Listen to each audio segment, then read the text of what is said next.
3 years ago, I trusted the wrong man. He wasn't just my business partner, he was my fiance. And in one night, he emptied our joint account, stole my life savings, and left me with nothing but a half finished business plan and a shattered heart. But here's the thing about betrayal: it either breaks you or turns you into someone dangerous. I chose the latter. And by the time I was done, I didn't just get my money back. I took everything from him. This is how I turned his betrayal into a $10 million empire. I met Daniel Whitmore at a startup networking event in Soho. It was one of those pretentious rooftop parties where everyone sipped overpriced cocktails and lied about their disruptive ideas. I was 28, fresh off a successful freelance marketing campaign that had netted me 6 figures, and hungry for something bigger. He was 32, sharp in a tailored navy suit, with the kind of smile that made you believe every word he said. "You're Emily Carter, right? The one who turned that failing skincare brand into a viral sensation?" I remember blushing. He'd done his research. We talked for hours. He was charming, ambitious, and, most dangerously, he listened. Not the fake, nodding while checking his phone kind of listening. The kind that made you feel like you were the only person in the room. 2 months later, we were inseparable. 6 months in, he proposed under the Brooklyn Bridge at midnight, slipping a modest diamond onto my finger. "Let's build an empire together," he whispered. And like an idiot, I believed him. We launched Lumina Strategies, a high-end marketing firm for luxury brands. I handled the creative: branding, campaigns, client relations.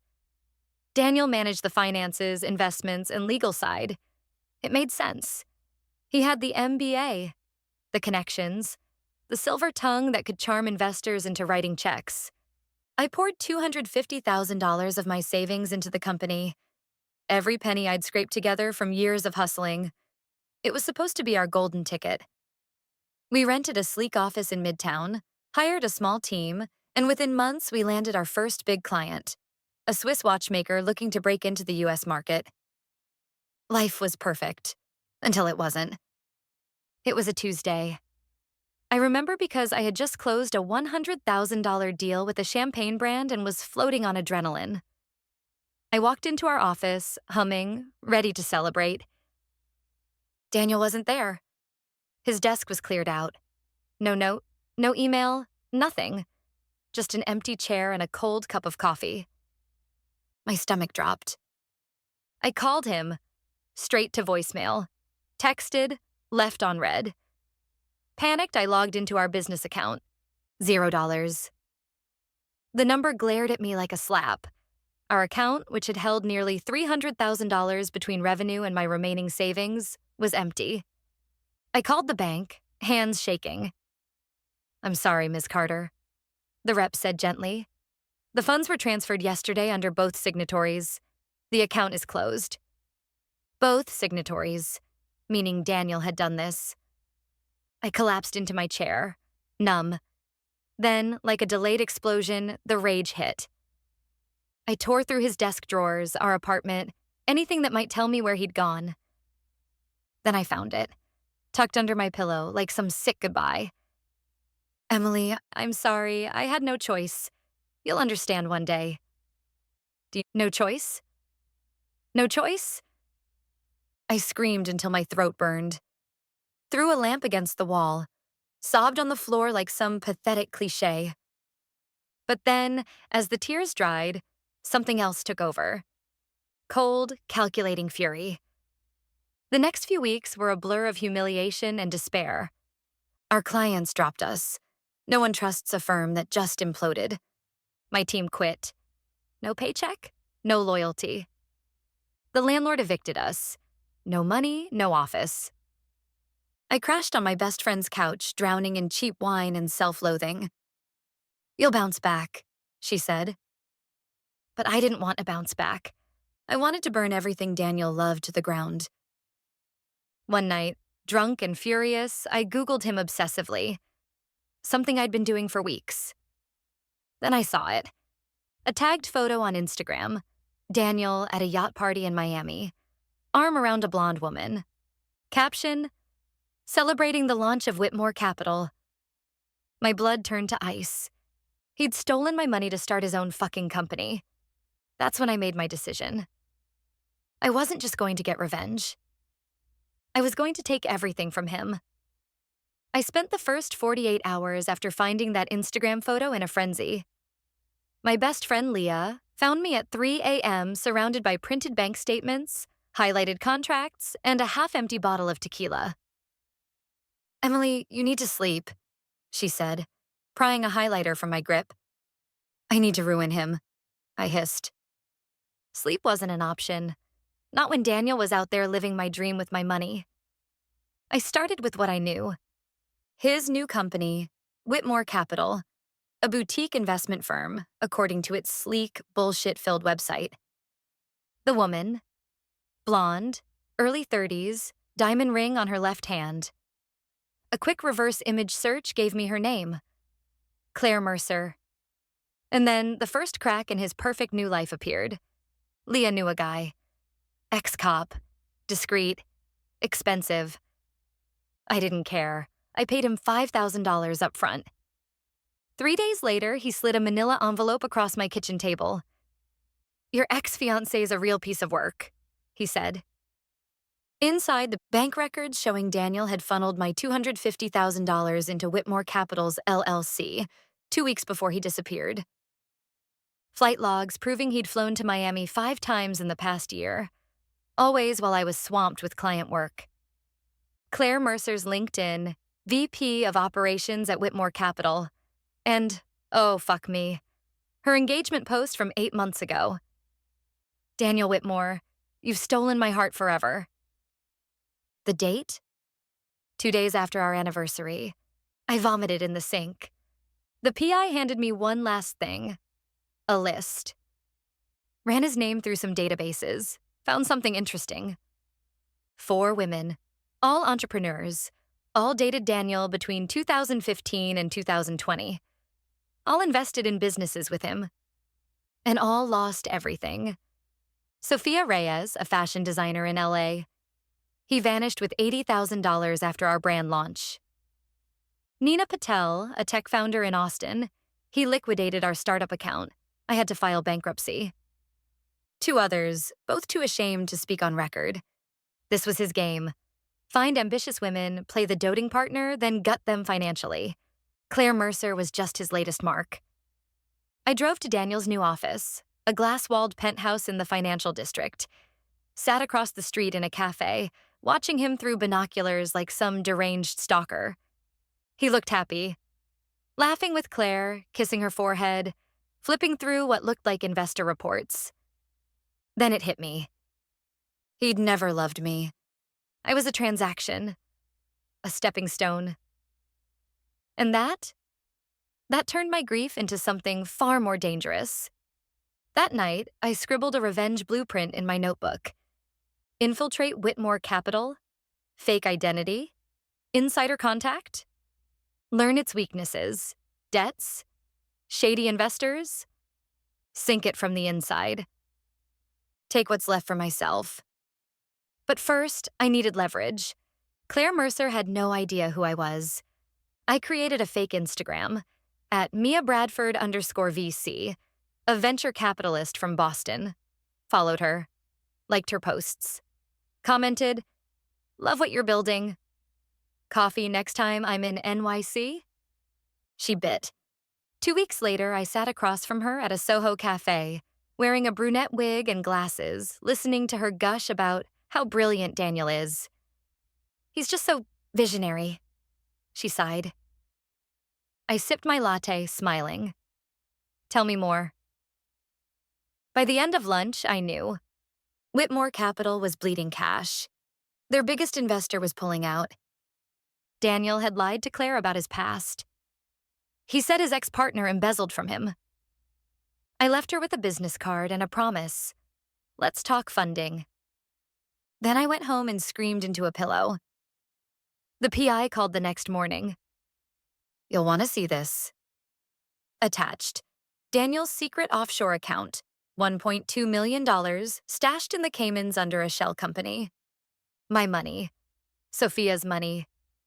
Nina's money. Now, it was mine again. I stood in front of my bathroom mirror that night, staring at the dark circles under my eyes. I could go to the police, sue him, maybe get some cash back. But that wasn't enough. Daniel didn't just steal from me. He erased me, made me doubt my own worth. I didn't want justice. I wanted war. I needed a new identity, not just a fake Instagram account, a full persona, someone Daniel would trust, someone Claire would vouch for. I became Vanessa Cole, a mergers and acquisitions consultant from Chicago. Backstory: formerly at Goldman Sachs, now freelance. Easy to verify. I knew enough banking lingo to bluff. Appearance: dark hair cut into a sleek bob, colored contacts, a wardrobe of power suits. Digital trail: I built a LinkedIn, a bare-bones website, even fake client testimonials. Then I had Vanessa email Whitmore Capital. Heard about your liquidity issues. I specialize in turnaround investments. Let's talk. Daniel replied within 2 hours. Walking into Whitmore Capital's office felt like stepping into a nightmare. Same artful decor Daniel had picked for our company. Same stupid espresso machine he'd insisted was a necessity. And there he was, smiling, extending a hand. "Vanessa, Claire said you were impressive." His touch made my skin crawl. I played my part flawlessly, asked about their struggling portfolio, nodded as he spun lies about market volatility, and when he excused himself to take a call, I swiped his unlocked laptop. 30 seconds. That's all I needed. I plugged in a thumb drive loaded with spyware. Game on. That night, the malware delivered. Emails showing Daniel had lied to investors about returns. A spreadsheet tracking his offshore transfers. A draft breakup text to Claire. "It's not you. It's my trust issues." But the real gold? A folder labeled Exit Plan. Inside, flight tickets to Buenos Aires, dated 2 weeks away. He was going to run again. I started small. To the junior analyst. "Hey, did Daniel ever pay your bonus?" "Weird," he told me he did. To the CFO. "Claire mentioned restructuring. Are layoffs coming?" To Claire herself. "Daniel seemed distracted. Is everything okay?" Whispers spread. Then I escalated.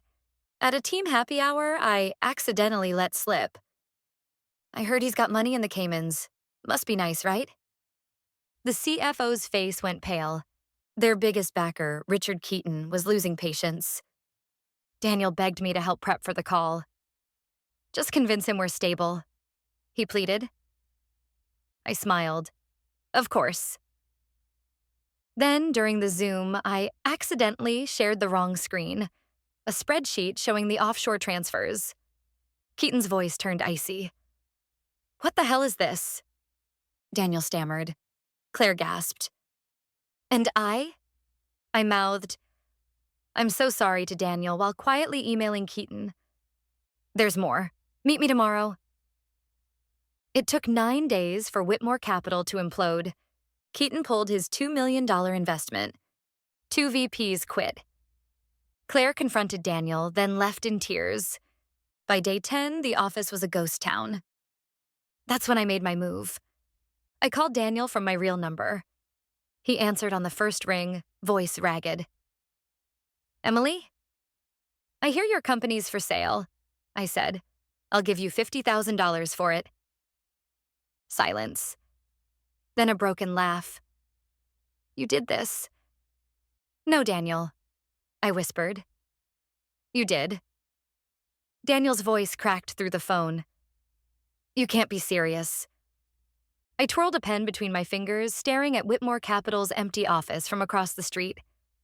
Dead serious. $50,000 for the company, its remaining assets, and client list. That's more than it's worth now. A bitter laugh. "After what you did? Go to hell." "Or," I said slowly, "I email Claire the screenshots of your exit plan folder. How long do you think she'll stay engaged once she knows you were going to abandon her in Buenos Aires?" Silence, then a defeated exhale. Meet me tomorrow. Bring the paperwork. I chose a public place, a coffee shop near Wall Street, swarming with suits too busy to eavesdrop. Daniel looked hollow, unshaven, tie loose, the cocky glint in his eyes replaced by something desperate. He slid a folder across the table. You win. I flipped through the documents. LLC transfer, client contracts, non-disclosure agreements. Then I saw it. A clause requiring me to drop all legal claims. I smirked.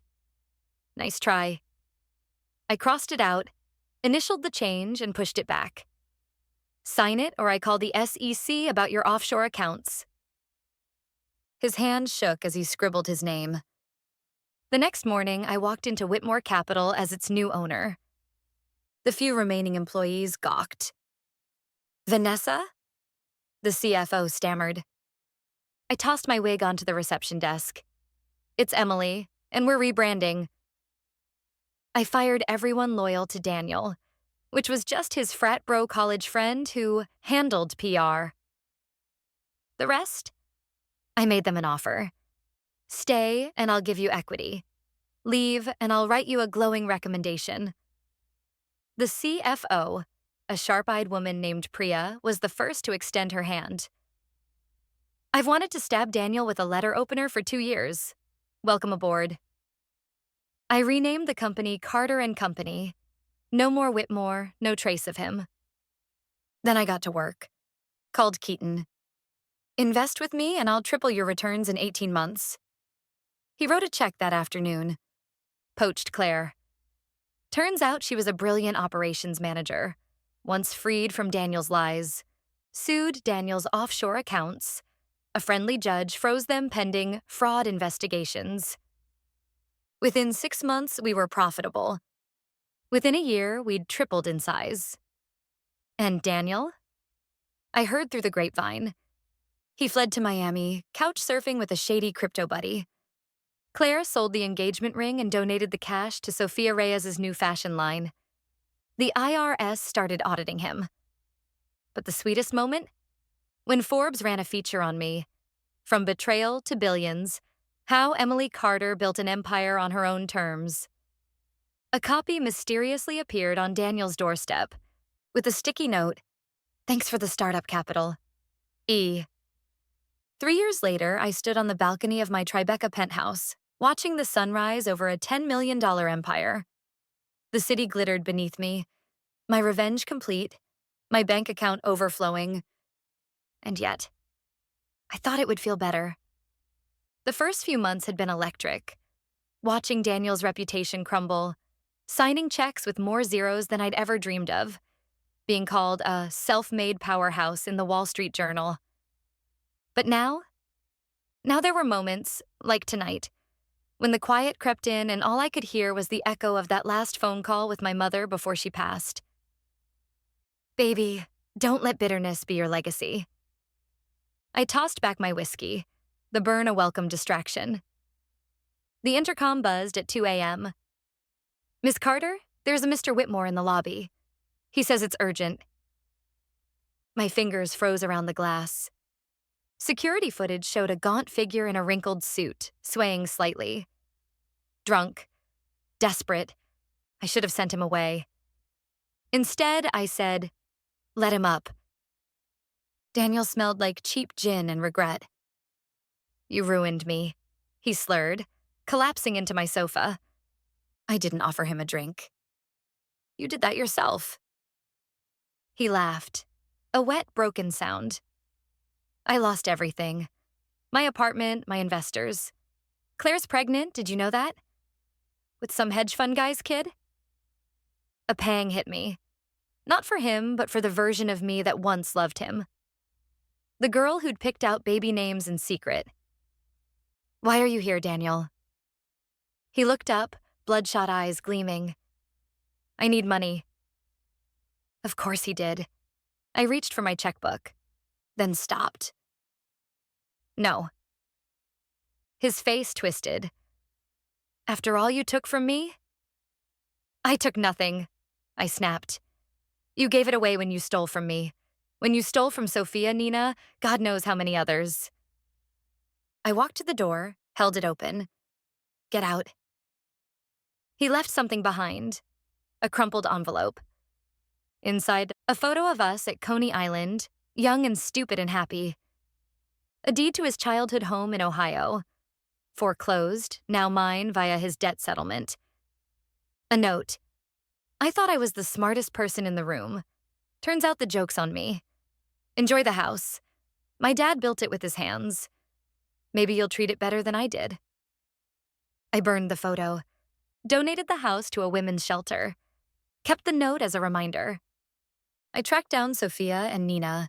Paid Sophia's design school tuition. Funded Nina's tech incubator. Why? Nina asked, wary. Because he took from us, I said. But we're still here. Last month, Forbes nominated me for 30 under 35. The profile photo showed me laughing in my office, surrounded by my team. Claire, now my COO, Priya, my CFO, a staff that was 70% women. The caption, Carter & Company isn't just profitable, it's changing the game. I framed it. Not for the glory, but for the girl who once sobbed on a dirty floor, thinking she'd lost everything. To remind her, this was just the beginning. Revenge didn't heal me, but rebuilding did. If you've ever been betrayed, remember, your best revenge isn't destruction, it's creation. Take their ashes and build something beautiful. And if you want to see how I did it, subscribe. Next week, I'm breaking down exactly how I scaled from 50,000 to 10 million. Spoiler, it involves a lot of fire.